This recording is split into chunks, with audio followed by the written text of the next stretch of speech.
the project of a lifetime with 3 back-to-back episodes here on ITV4, where now more celebs take the roller sprint challenge and join Graham, Rob and Anna for the cycle show.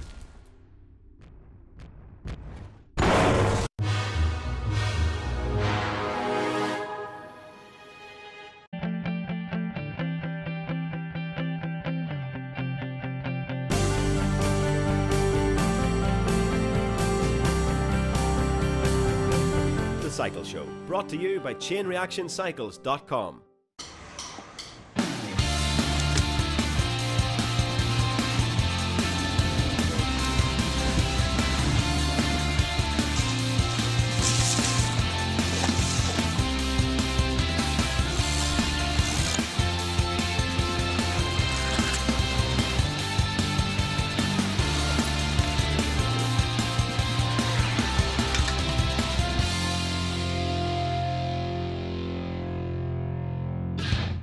Hello and welcome again to the Cycle Show. This is the first of our new 1-hour programmes, which is great.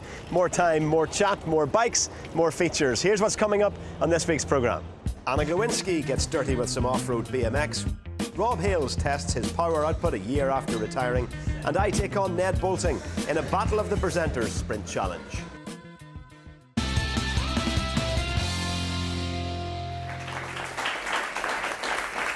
Well, after an epic few weeks here in London, the Olympics are over. It has, of course, been a tremendously successful Games for Team GB and especially for the cyclists. Attention now turns to our Paralympians to see if they can continue that success when the Paralympic Games starts here in a couple of weeks' time. And this week on the show, we have 1 Olympian and 1 Paralympian in the form of Dan Craven and Rick Wadson.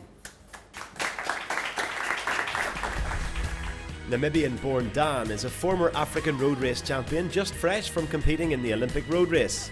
Silver medal-winning Paralympic cyclist Rick Wadson is currently completing his preparations for the London 2012 Games. He goes in the kilo and the team pursuit. Good to see you both. Thanks for joining us here in London. Thank you very much. Dan, what was your Olympic experience like? Pretty amazing. I mean, it is the Olympic Games. Any athlete, well, anyone who watches any television will know that the Olympics are the pinnacle of any sport, and just being part of it is amazing. Made even more special by the fact that it's in London when I've been based in the UK for the last 4 years. It just adds a whole new dimension to it all. How was your race? My Olympics, unfortunately, were not, the race itself was not great. I mean, the experience was fantastic, but 80 kilometers into the race, I was involved in a crash.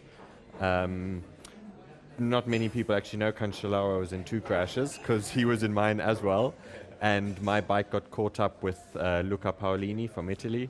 When I eventually got going again, we were quite far behind the field. And I thought being with Cancellara, being with Paolini, it'd be really easy to get back in. But they had team cars that were helping them. And the designated team car to help me didn't really do much. So I rode around for another 3 laps and unfortunately had to pull the pin. So, you know, I was there, but I didn't even get close to doing what I know I could have done, which, you know, it's not really what I came here to do. Well, hopefully your participation in the Olympics will have some legacy in terms of helping to develop the support for cyclists, Dan, and we're always told, of course, that legacy is a major part of this Olympic Games, and one of the enduring legacies here, certainly in terms of the cycling, could be the Ride London event. We went along to the launch to see what exactly is in store for us next summer in the capital.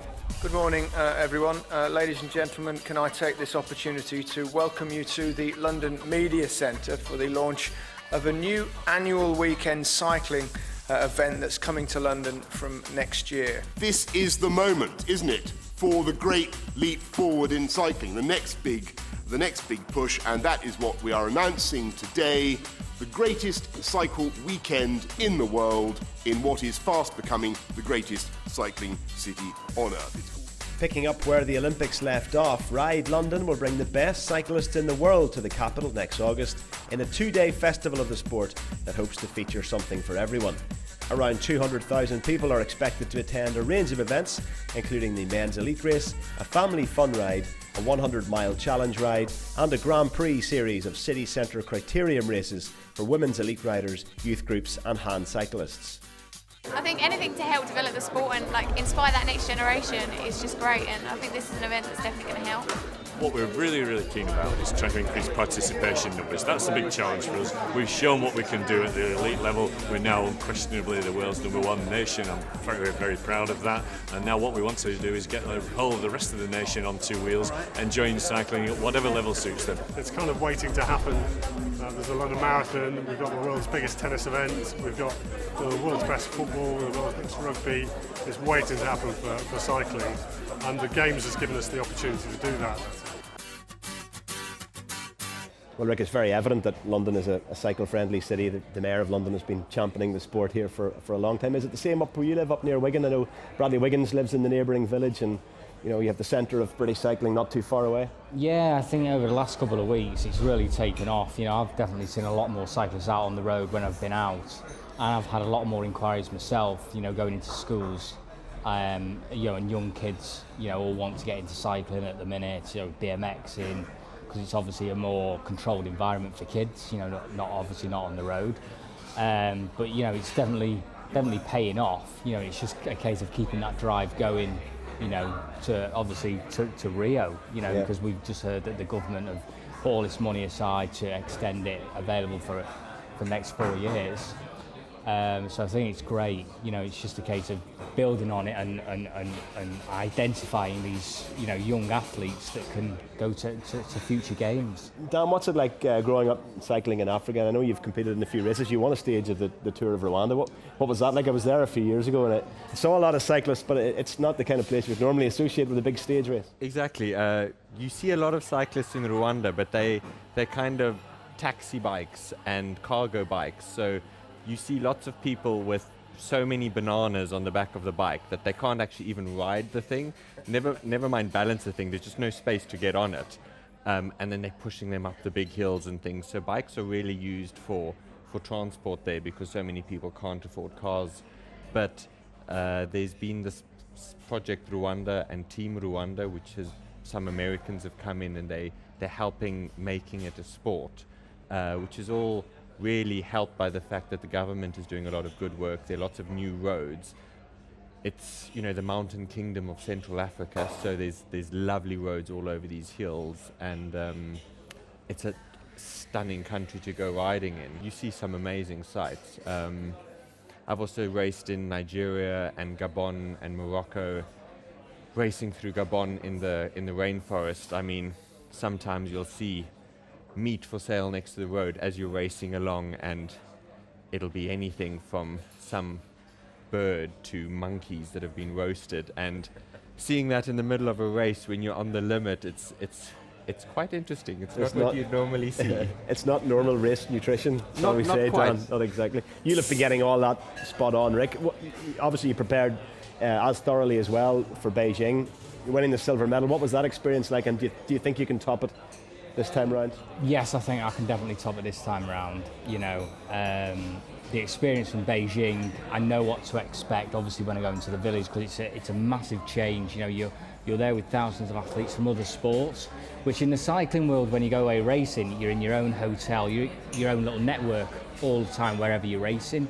And to go somewhere where there's like all these people all in one very tiny place is like, it was a bit standoffish in Beijing. I was like, oh God, I'm not really used to this. But I've got that experience to take to London now, you know, and I'm prepared, you know, and know what's coming up. And I'm just in a much better place now than what I was back then. Good. Wish you all the very best of luck with that, Rick, and hopefully you can pick up from the continued success of Britain's female cyclists. It's been another epic week for them, going from success to success. Annie Last became the first British woman to qualify for the Olympic cross-country mountain bike race for 12 years. Lauren Jacobs is the new European Cycle Speedway champion. Mixed fortunes though really in the BMX. Disappointment for Sinead Reid and for Liam Phillips. So we sent Anna Glowinski along to a BMX race to see what exactly makes it so tough, and you can see that when we come back in a few minutes.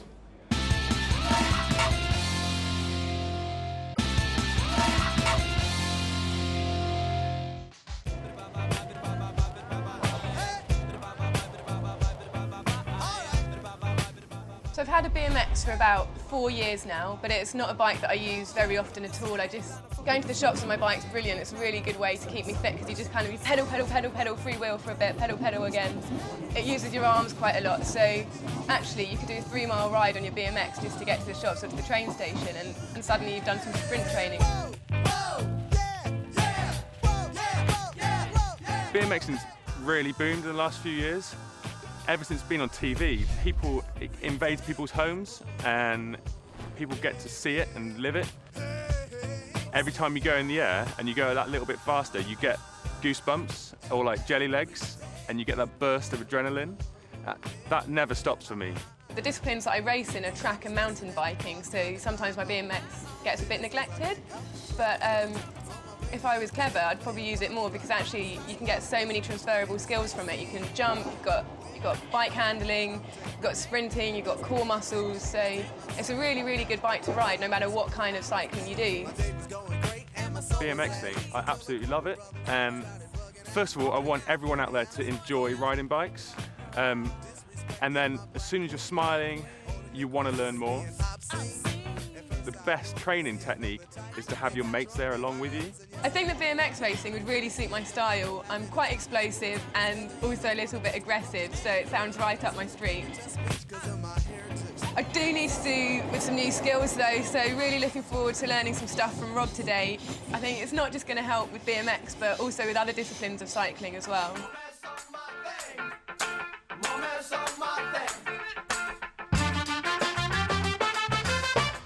Okay, awesome. You can pick up on pumping and manuals. And definitely jumping, spotting the landings for the jump. Okay, we'll get her over that jump.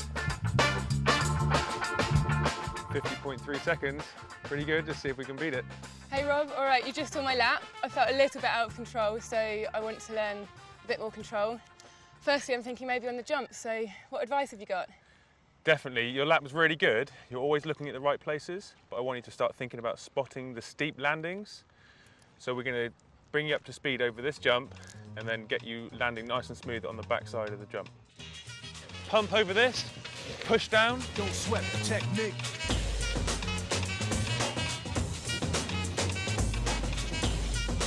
What happened then is you did a typical thing called a case, where your back wheel hits the top of the landing. And that's not very smooth, especially if you're racing downhill mountain biking. Yeah. So that's what we need to get rid of. The way you do that is to go a little bit faster at it. Check the file. Let's see who bit the dot tech the style. I flip the script so it can't get filed. At least not now, it'll take a while. I change the pace to complete the beat. Well done, Anna. Okay, so now we're going to look at manualing. Use your legs for pumping and your arms to balance and your brake to control your bike. Speed was good. You can go a little bit faster though if you want. Oh, so close. Let's go, Anna.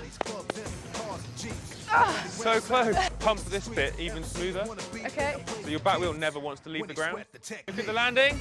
Oh. I think that's as good as it's going to get, so let's just give this lap a go, see if I've beaten my time, and I'll come back to manuals at a later point. Definitely, like we said, manuals take a long time to perfect. Let's do it. All right. 50.3 to beat. Anna, 3, 2, 1, go. Don't sweat the technique. Nice, she's looking a lot more confident on the jumps. Looking really smooth. Nice, it looks like she's got more confidence spotting the landing. Don't sweat the technique. Nice, she's got the jump in. Good effort. Nice one, Anna. I did it. 2 seconds faster. You smashed the jump. Yeah. How'd that feel? That felt absolutely awesome, actually. So I think that's thanks to your teaching tips. Thanks so much. Thanks, Anna. Go down the track. See you again. Well, that was all pretty wild, and I'm pretty stoked that the crashes didn't make the cut this time. But now it's time to talk about safe cycling, and I'm joined by the Times to speak and learn more about the city's Fit for Cycling campaign. So, hi guys, thanks for joining me. Who'd like to give me some information about what the campaign is all about and how it all started? It started, I mean, a lot of people at the Times are quite keen cyclists and cycle to our offices in East London. And then really the inspiration came from when a really good friend of all of us, our colleague Mary Bowers, was involved in a very serious accident involving a lorry just outside our offices as she cycled to work. And so then we were all tasked to look into the kind of state of cycling on Britain's roads and found that there were too many casualties and too many accidents, and so that's when we launched the campaign actually in February. We've tried to be incredibly constructive and propose ways of improving cycle safety so that the increasing numbers of people who do start cycling can cycle safely. Great, and how do you propose to do that? What are you trying to change? Well, we came up with an 8-point manifesto which had practical measures to improve cycle safety, such things as making it mandatory to fit turning alarms, and sensors to lorries, reducing speed limits to 20 miles an hour, in making that the default limit in residential neighbourhoods where there are no cycle provisions, stumping up lots more money to build world-class cycle infrastructure, and we recommend diverting 2% of the Highways Agency's annual £5 billion budget to making top-grade cycle infrastructure like they do in the Netherlands and Denmark and other European countries. And do you think that's realistic? I mean, Rhoda, you were talking to me about the politics behind it all. How are you hoping to make this happen? I think it needs to be kind of it needs to be a sort of two-pronged strategy, really. At the same time that government needs to give more money to this, and we need to build cycle lanes that are safe for people to get around. At the same time, lots more people need to get on their bikes. Both have got to sort of happen hand in hand, because government can't really act until there are cycling voters out there that want them to act. So a bit of a chicken and egg situation exactly, going on here. Yeah. Okay, so people who are interested in the campaign, how can they get involved? It's easy. You sign up, click on the city's Fit for Cycling campaign page. You join more than 35,000 others who have done the same thing. There are various tools on there which allow you to identify the stretch of road that you consider to be most dangerous on your ride to work and to recommend changes, how that can be improved. There are tools that allow you to send specially formatted letters to your MP to lobby them for change and to make sure that your local council sits up and takes notice of your own local concerns. Thanks so much for joining me, guys. It's been really interesting and it sounds like a really exciting campaign, so I look forward to seeing its progression. Next up, we have Ned Boulting and Jools Walker commute through London, and we're going to see how they get on. Now, we can't all be Bradley Wiggins, and we certainly can't all enjoy his sideburns, but we can get fitter, healthier, save money, and guess what? Even enjoy getting to work by taking to two wheels. And here's the headline: you don't even have to squeeze into Lycra to do it.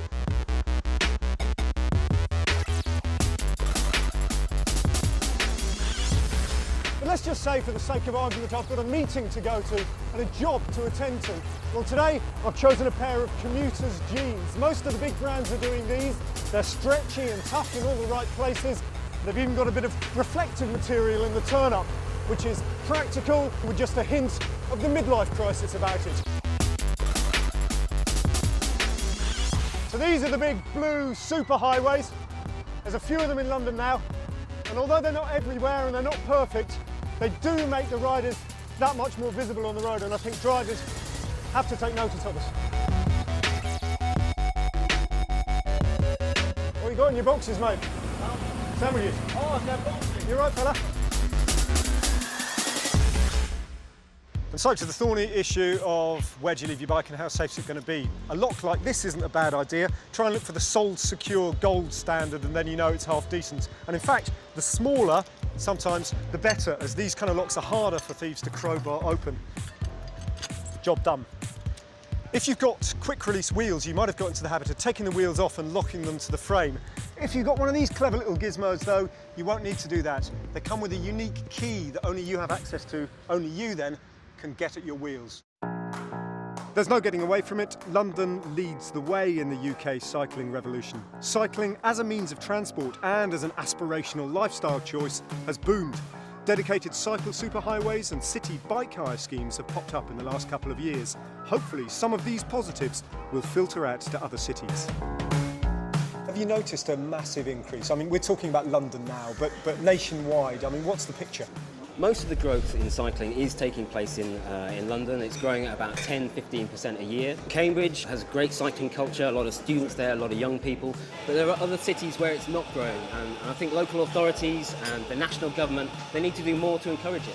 A lot of people are very off-put by the number of lorries and cars blocking the roads and the sort of awareness from drivers, and it scares them, frankly. What are the things that they need to overcome and the practices they need to develop to be safe on the roads? First of all is get some good advice. Talk to either either a knowledgeable friend, help with some route planning, get some cycle training. Cycle training, certainly in London, is available free or subsidised from most local councils. But until we get, high quality bike lanes and segregated bike tracks like we have in, say, the Netherlands or Copenhagen in Denmark, you are going to have to share that space. And in the meantime, what do you do when someone rolls down their window and says, "Oi mate, I pay road tax, you don't"? Well, I mean, road tax hasn't existed since 1937. Cyclists have every right to be on the road. In fact, we actually save taxpayers money.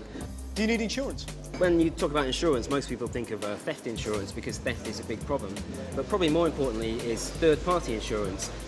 If you're riding through a city and if you take a wing mirror off a Mercedes, for example, there's a good chance you're going to be liable for a good chunk of money. National organisations offering third-party liability insurance with membership are the CTC and British Cycling. They can also point members to specific insurance for their bikes, although some household insurance policies will also provide cover for your steed. And talking of steeds, there are government initiatives to encourage us to get on our bikes. The Cycle to Work scheme, for example, typically gives employees of participating firms about £1,000 to spend on new bikes and gear, which they then repay in a salary sacrifice. That means a tiny, itsy-bitsy little bit of money every month. You wouldn't even notice it, honest. So despite the fact that there's obviously plenty of room for improvement still, it's probably safe to say that cyclists have never had it so good. How far have you come? What's your commute?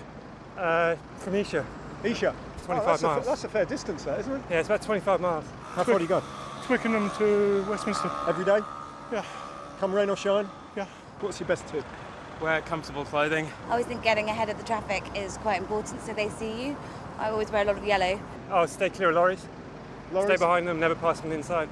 Wear the proper clothes and obviously wear a helmet. Is it a race? No, it's just getting to work safely, but I guess challenging people along the way is part of it. And it's not a race, is it? No, although it is on here. It is a bit, isn't it? And Ned has very kindly commuted his way into the cafe. Great to see you, Ned. Hello. Been a busy summer for you so far? It has. I've just kind of let out a bit of steam and I've enjoyed watching the Olympics. I've just been sat on the couch actually watching it on the telly like everyone else, so that's been good. But it's going to get busier after this now, yeah. I'm sure. You probably unwind on a bike as well, do you? I do. I don't want to big up my bike experience or credentials at all because I'm really late coming to it. I only sort of got a bike and rediscovered cycling after I'd already started working on the Tour de France in 2003, and so there was a 20-year gap where I didn't do anything on a bike. And since then, all I do is, I live in London, and whenever I have to be anywhere within the M25 and I don't have to wear a suit, I'll jump on my bike, come rain or shine, winter, summer and spring and all that, and I love it, yeah, I do love it. I cycled up here today. Good man.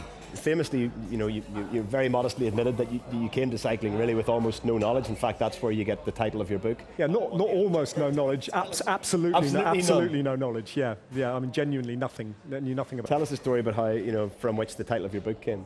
Well, it was a simple broadcasting error. It was a simple enough... No, it wasn't a simple enough error. It was a ludicrous error. I managed on my very first day on a bike race, which just happened to be the Tour de France, I managed to address the live ITV1 audience in a kind of live cross with the words, "David Miller's just blown his chance of winning the yellow jumper." And as far as I was concerned, I'd done nothing wrong. That was just about...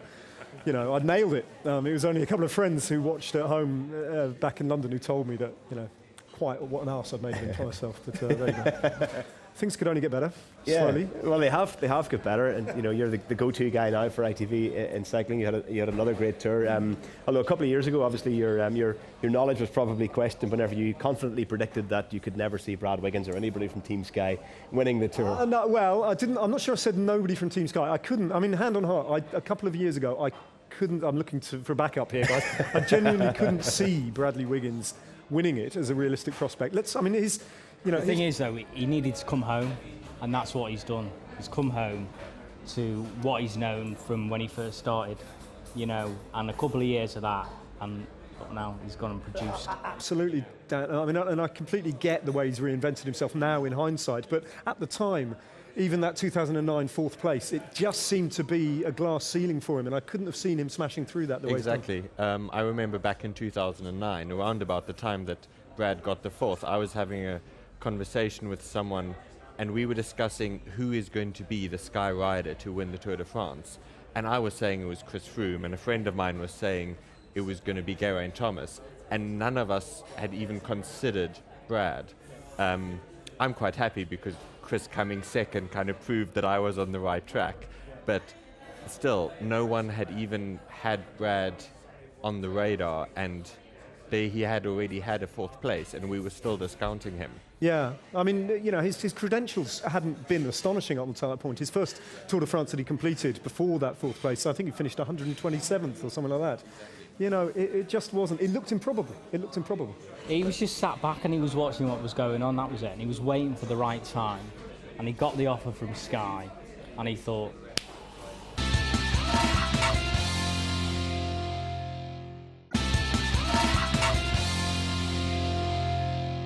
What was it like working there this year, Ned? I mean, you've been there for years. In fact, you would have been there one of the years when there were no British cyclists competing. Well, we used to, I mean, it's ridiculous. We used to claim Robbie McEwen as a Brit just because his old man had a British passport. You know, Charlie Regalius was his Brit. You know, Magnus Backstead was our British rider because he lived in Wales for years. I mean, so this is my 10th tour, and it was so different from in every respect from every other tour we've covered because of this complete domination by a British team.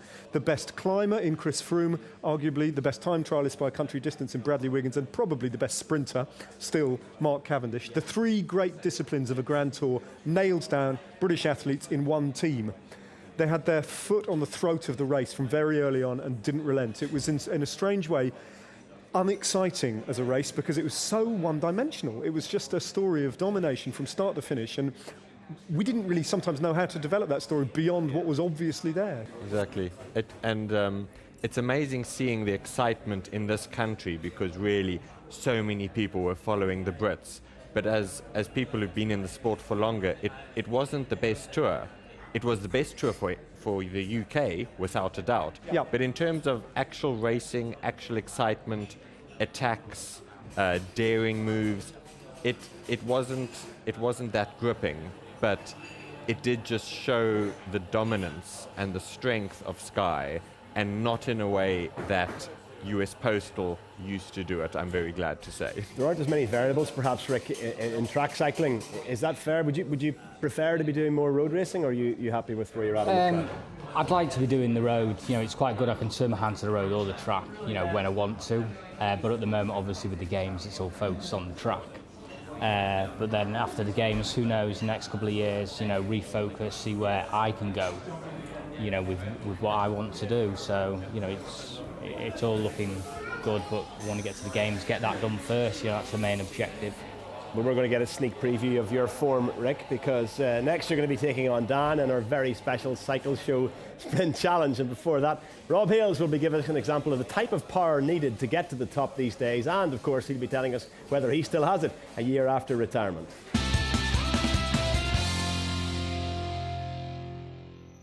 This is the famous Titanic Quarter in Belfast, a place where they used to build some of the most powerful machines in the world.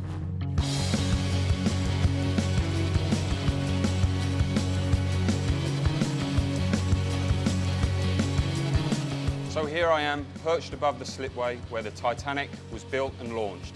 And I'm about to launch myself into a set of power tests.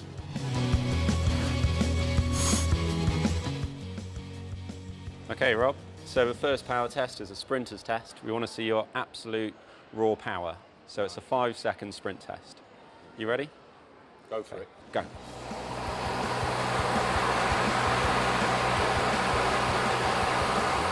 Stop. There you go, your maximum power there, 1,259 watts. Well done. Happy with that. So that kind of test is probably more relevant to sprinters. But for a guy like Bradley Wiggins, who needs to find out what he can sustain for 5 hours a day for 3 weeks up and down mountains, what do we do to find that out? Steve?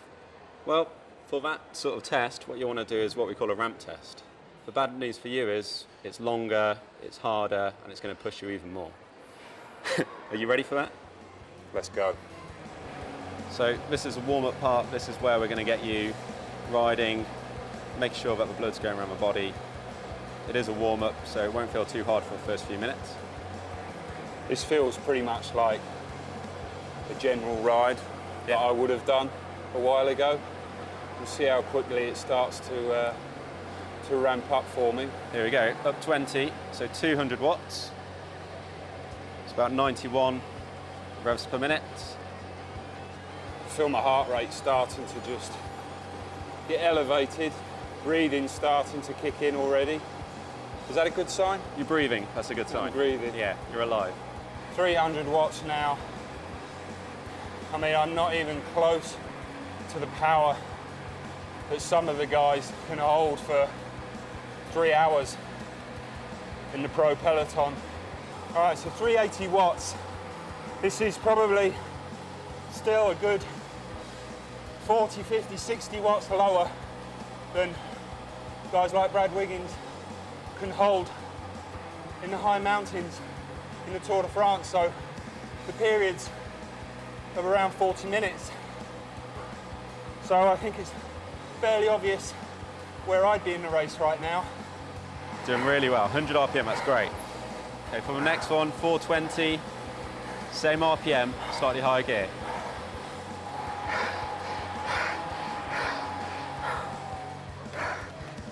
Well done, Rob. That's a wrap. How's the heart feeling after that? Well, you know what? I think my recovery is really good.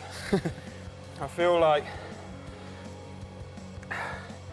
actually no, I feel like death. Well, we're here in the drawing office where the Titanic was designed, and Cormac has kindly come along to help me design a programme off those test results to see if it's possible to take on Bradley Wiggins next year in the Tour de France. So, what's the prognosis? First thing in the first test was your power output, your maximum power. And what we could see from the test results is that you hit around 1200 watts. Yeah, that's not far off where I used to be. Yeah. Happy with that. So I could still be up there in the sprint then? Yeah, compared to Brad and the guys, they're putting out in the big climbs about 440, 450 watts for maybe 40 minutes. On the test, as we can see here, you put out about 400 watts at the end of the test. For a minute? Yeah, for 1 your minute. last minute at the end of the test. So, break it down, what you're saying. Okay, so you need to find probably another 30 to 40 watts to be able to stay with the guys for about a minute. And the problem is then you need to get the endurance to keep that power going for 40 minutes. For 40 minutes? For 40 minutes. You're still 25% off what Brad and the top climbers have in the Tour. You've got another problem. Okay. You're probably about 10 or 12 kilos too heavy at the moment. Okay, so what you're saying is I need to be 10% stronger. Yeah. For 40 times longer. Correct. Stop eating chocolate and lose 10 to 12 kilos. There's still a chance. Where do we go from here? I think maybe stick to the telly.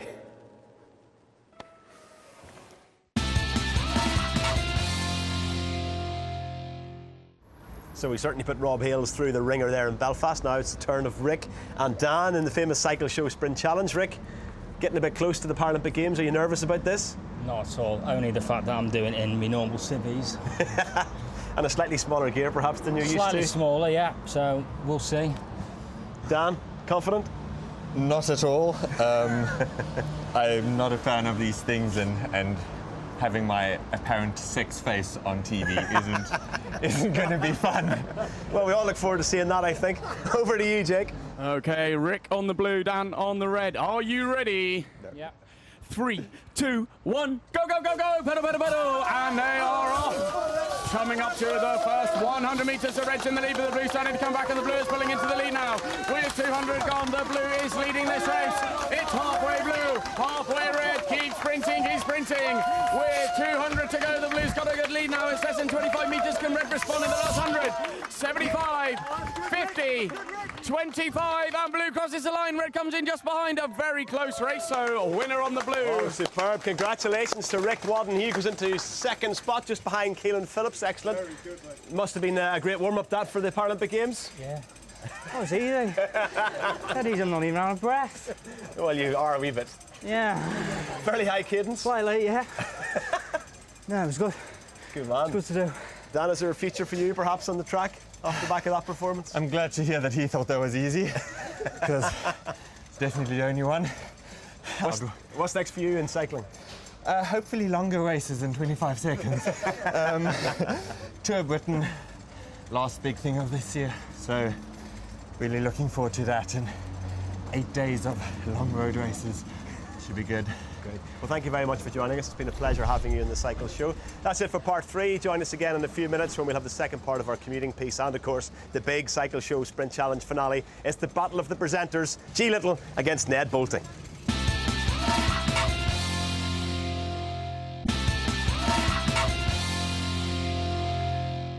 Now, some of us thrive off this.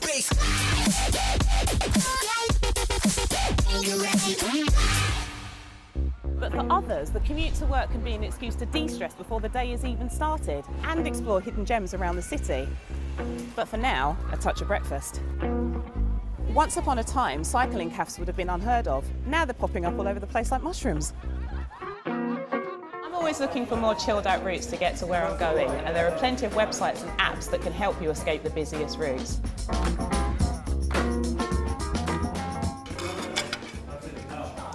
So that's me fired up and ready to go. Now, I like to see the city from a different perspective, so I'm going to be doing a good chunk of my commute along the Regent's Canal, which runs from east to west London.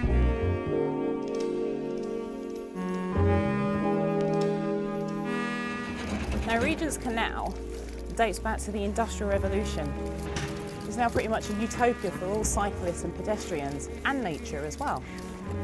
Now, it's a great way to take in the city, provided that you're not in a rush. Now, as you can see, cyclists share the space with a lot of walkers and a lot of runners along this path. So rule number 1, don't go bombing down the path. Rule number 2, always ding your bell, especially when you're coming around corners and going under the bridges. For a map of the canal network and do's and don'ts of cycling along it, go to the Canal River Trust website. There are over 2,000 miles of canals in England and Wales.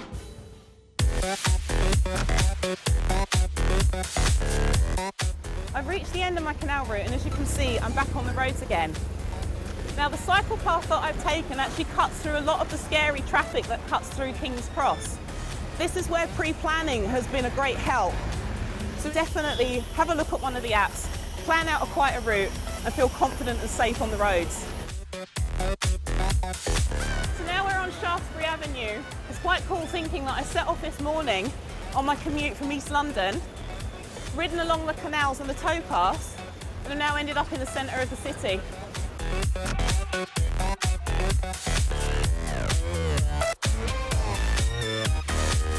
And here I am at my final destination.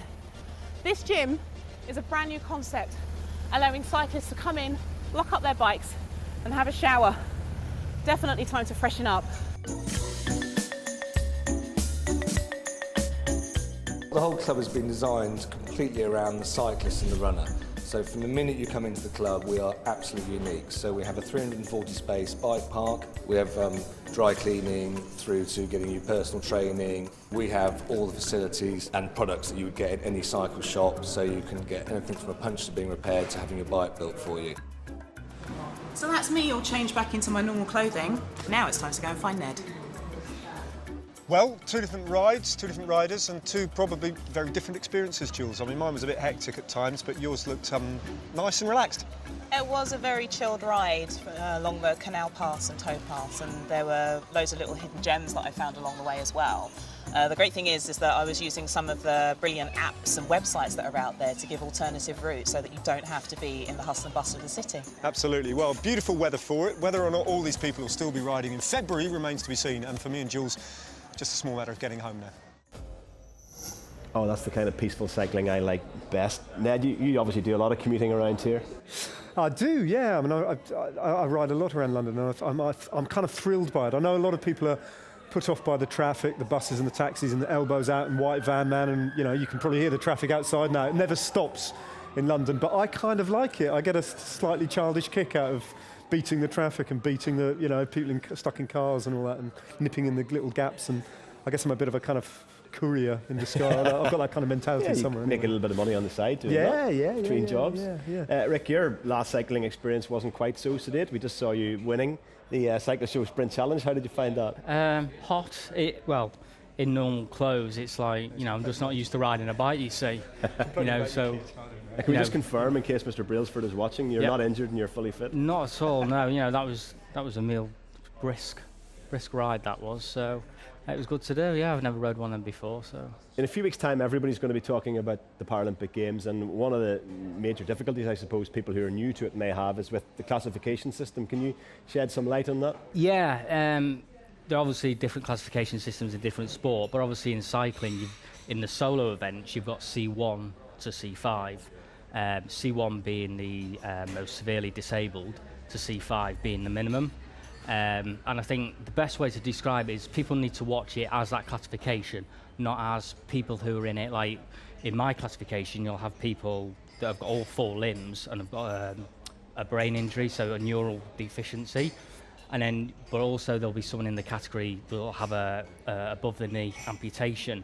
Now there's no difference between that. Their functional ability on the bike is the same as mine. That's why they're in that class. So it might be confusing to look at because you'll think, oh, well, there's someone with 4 limbs and there's someone with 3 or 2 limbs. Why are they in the same class? Just ignore that. The best thing to watch is they're actually in that class because of their functional ability is the same. Yeah. What's the general vibe that people who are new to watching the Paralympic Games, how does it differ in terms of the atmosphere to the Olympics, do you think? I think they're more intrigued that the athletes, you know, especially the amputees, are doing it on one leg or with one arm or something like that. And it's like, you know, it's really good to watch and, you know, quite heartening to think, God, you know, someone's actually doing that, you know, and I'm sitting here with all 4 limbs, you know, I can get out there and do something. So hopefully it will inspire people to get out and ride a bike or swim or go for a jog or something like that. Not in a sort of, oh, look at these people, they're disabled, they're sort of having a go. It's really elite sport at this level. You know, I've seen it for the last 10 years grow from very small, it was run by the IPC, to now it actually being governed by the UCI. And it's massive, you know, and the standard to actually get in there to get on the podium is so high. And I think if you look at the majority of elite disabled athletes, if they weren't disabled, they'd be at the Olympics. You know, that's how good it is. Ned, you're going to be part of this as well, as part of the presenting team. You're looking forward to that? I am massively, and I think the real focus that I want to get across is that I think a lot of, correct me if I'm wrong, but a lot of Paralympians get a bit fed up with having to tell the story about how their disability came about, if there is a backstory there at all. It's not really about that. It's about the starting point being the sport and the finishing point being the sport. Take me as I am, look at what I'm achieving as an athlete, and that's kind of... It's a good thing to take into schools as an inspirational tool to say, you know, well, this happened to me when I was younger, and now look at me, look what I've achieved, and you can inspire the young kids in schools to do that.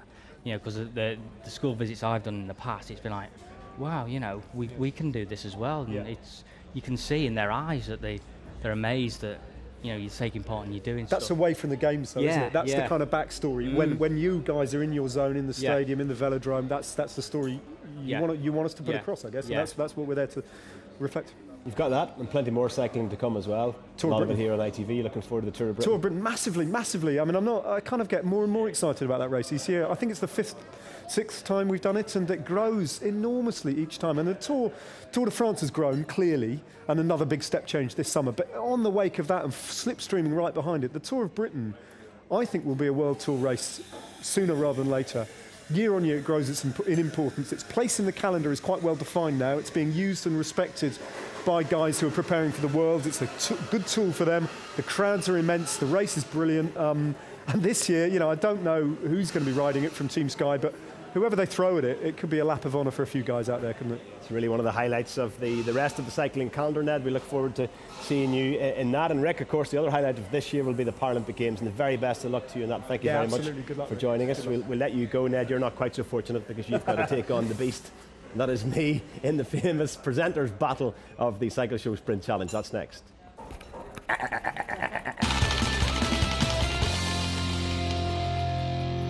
I'm replacing Graham, introducing the Cycle Sprint Challenge, because as you can see, he is taking part in the battle of the presenters. So we've got Graham here, racing Ned. How are you feeling? Terrible. How are you Just feeling? want to get it done. Yeah, go on. I'm feeling like Chris Hoy without the thighs. Or the knighthood. Or the knighthood. Or the world medals. Talent and anything. Yeah. I'm going to leave you two guys just to race it out. So over to you, Jake. All right. Okay, Graham on the blue, Ned on the red. Are you ready? Sort of. 3, 2, 1, go, go, go, go, pedal, pedal, pedal, and they're off, they're away, and the blue bike is putting into the lead, the 100 on the blue bike in the lead, the rest is behind. Keep pedaling riders. You're coming up to 200 gone on the blue. 200 gone on the red is 25-metre gap at halfway. Come on, red. Can you catch him with 200 to go? Keep sprinting with 100 on the blue, 150 on the red. It's 75 on the blue, 100 on the red with 50 on the blue, 75 on the red. Blue's going to take over by how much with blue crossing the line? And red's got 25.